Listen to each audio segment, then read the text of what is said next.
And so she drew the bell curve for her, and she showed her the middle's average, and then anybody on the left of that bell curve is below average, and to the right you go from average to above average to you get down to the very end. That's extremely above average.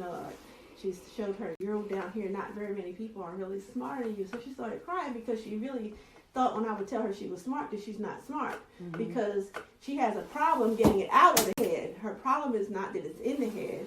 She has a language disorder on top of ADD, ADHD, bipolar, borderline personality disorder, and a language disorder.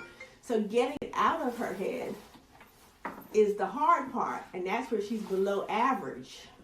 She's below average in cognitive ability to speak it and bring it forth. But it's just like a person with autism. A lot of autistic people are brilliant, but they don't socialize. They can't get it out.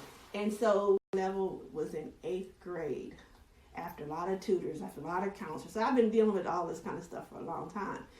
In 9th grade, she went into on-level, college level classes. She went from that struggle because she got people to help her get it out.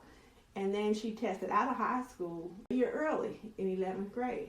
You can't do that unless so like I try to tell her, stop thinking you're less than. You just have to believe that you have the ability and decide to move forward. It just takes you a little longer. And it takes you longer. So I used to tell her, I said, you have to read it 3 times. So she's listened to it 4 times.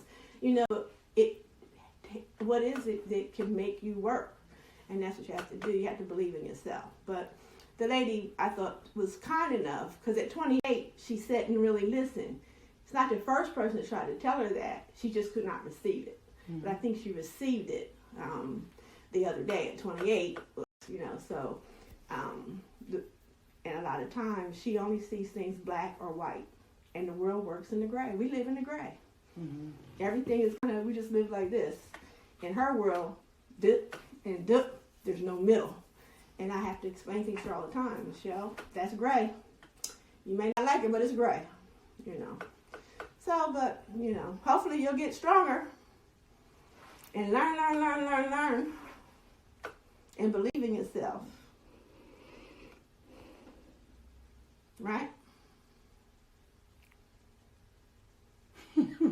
Are you tuned in or tuned out? She's tuned in. Yeah, she'll be all right. It takes time, and I have to have patience too, because sometimes I can throw out that door and lock it and never bring it over back up again. But I don't go there too often, do I, Shelley? But I do sometimes. She did some work around the house today for the first time in 2 weeks. Hey, that's my bacon. What are you talking about? I ain't done it yet.